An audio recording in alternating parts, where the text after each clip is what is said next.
కావలి పట్టణంలోని Nalanda school sports meet ను కావలి శాసనసభ్యులు దగ్గుమాటి వెంకట కృష్ణారెడ్డి గురువారం ప్రారంభించారు. విక్రమసింహపురి యూనివర్సిటీ పీజీ సెంటర్లో జరిగిన కార్యక్రమంలో ఆయన ముఖ్య అతిథిగా పాల్గొన్నారు. జాతీయ జెండాను, నలంద స్కూల్ క్రీడా జెండాను ఆవిష్కరించారు. జ్యోతి ప్రజ్వలన చేసి క్రీడాకారుల గౌరవ వందనం స్వీకరించారు.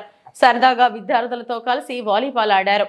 కార్యక్రమంలో నలంద స్కూల్ సంస్థ అధినేత మసూద్, పట్టణ అధ్యక్షుడు గుత్తికొండ కిషోర్, రాష్ట్ర కార్యదర్శి జ్యోతి బాబురావు, మాజీ మున్సిపాలిటీ చైర్మన్ అలేఖ్య, టీడీపీ రాష్ట్ర నాయకులు మలిశెట్టి వెంకటేశ్వర్లు నాయుడు, టూటాన్ సిఐ గిరిబాబు పాల్గొన్నారు. అనంతరం కావలి ఎమ్మెల్యే కావ్య కృష్ణారెడ్డి మాట్లాడారు.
ఆశీనులైన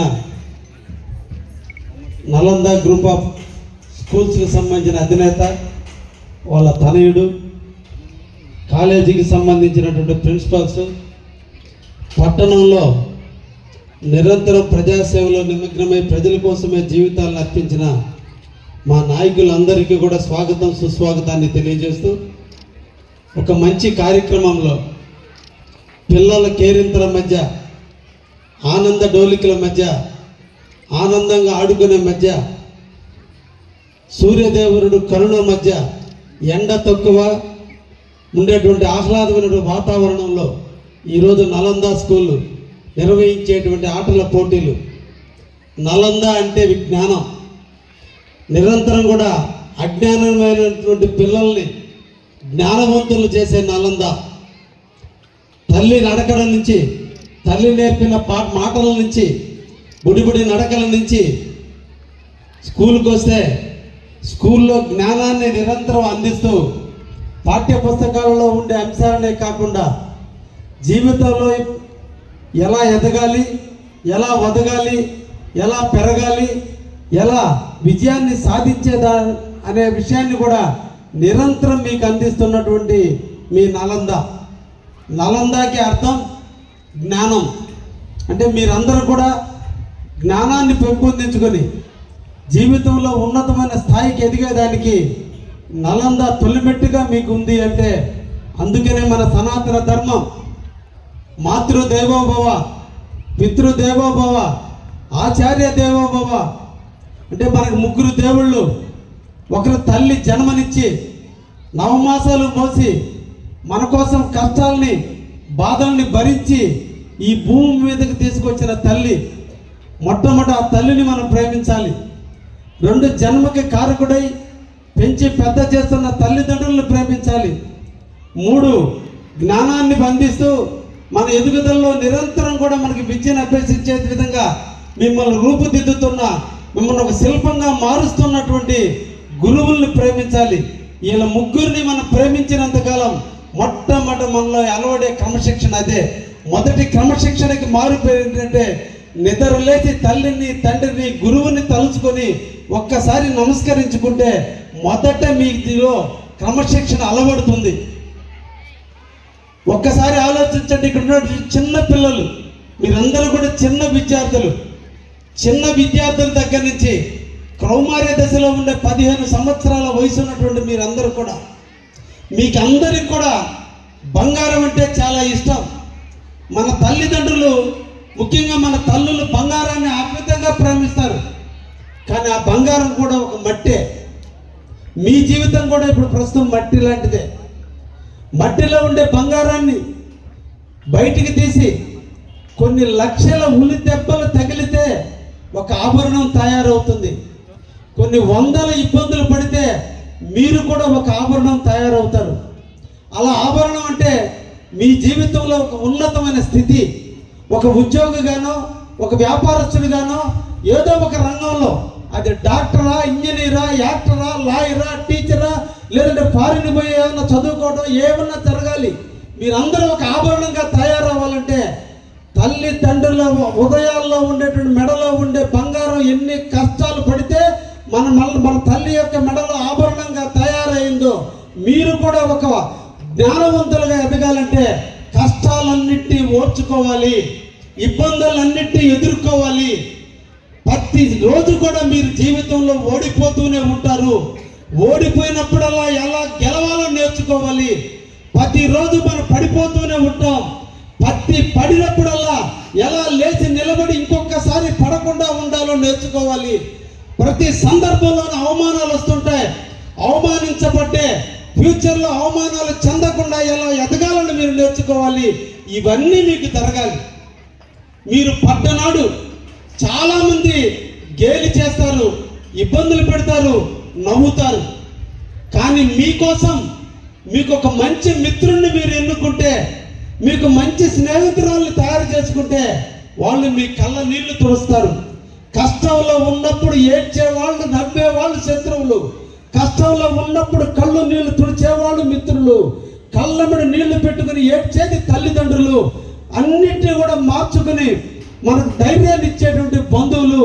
ఇంతమందిని మనం సంపాదించుకోగలిగితేనే మన జీవితంలో, మీ పిల్లల జీవితంలో ఒక ఉన్నత స్థాయి రావాలంటే ఇవన్నిటినీ కూడా మీరు ఎదుర్కొనే శక్తిని మీరు పెంచుకోండి అని చెప్పి ఈ సందర్భంగా పిల్లలందరినీ కూడా కోరుకుంటూ, విద్యార్థులారా, మీ దశ చాలా చిన్న దశలో ఉన్నారు. ఈ వయసులో మీరు సెల్ ఫోన్లకు దూరంగా ఉండండి, సినిమాలకు దూరంగా ఉండండి, సీరియల్కి దూరంగా ఉండండి. మీరు తెలుసుకోవాల్సిందల్లా మీ తండ్రి ఎంత కష్టపడుతున్నాడో మీరు తెలుసుకోవాలి. మీ తల్లి ఉదయాన్నే నిద్రలేసి మీకు క్యారియర్లు సర్ది మిమ్మల్ని అన్నం పెట్టి మిమ్మల్ని స్కూల్ వ్యాన్ ఎక్కించి మళ్ళా సాయంత్రం ఇంటికి వచ్చేంత వరకు కళ్ళు కాయలు కాసేదాకా తల్లి మీకోసం ఎదురు చూస్తున్న బాధలు మీరు అర్థం చేసుకోవాలి. దీని అంతటికి కారణం మీ తల్లిదండ్రులు. వాళ్ళు పడ్డ కష్టాలు మీరు పడకూడదని, మీరు భవిష్యత్తులో ఒక ఉన్నతమైన స్థాయికి రావాలని మీ తల్లి తండ్రి పడే కష్టాన్ని మీరు రోజు గుర్తించుకుంటే తప్పకుండా మీలో ఉత్తమైన లక్షణాలు ఏర్పడతాయి. క్లాస్ రూమ్లో ఫస్ట్ క్లాసులో రావడానికి అవకాశం ఉంటుంది. విద్యార్థులారా, ఒక్కటి ఆలోచించండి. ఇక్కడున్నటువంటి విద్యార్థులు దాదాపు 2000 మంది విద్యార్థులు ఉంటే ప్రతి ఇంటిలోనూ ప్రతి తల్లిదండ్రులకి 2 బిడ్డలు ఉన్నారు. ఒకరు బాగా చదువుతున్నారు, ఒకరు కొంచెం వెనకబడుతున్నారు. లేదా మీ క్లాస్ రూమ్లో 40 మందికి గురువు పాఠాలు చెబితే ఒకరు మాత్రమే ఫస్ట్ వస్తున్నారు, రెండో సెకండ్ క్లాస్లో వస్తున్నారు, కొంతమంది ఫెయిల్ అవుతున్నారు. కారణం పాఠాలు చెప్పే గురువులో కాదు, మీకు పాఠాలు చెప్పే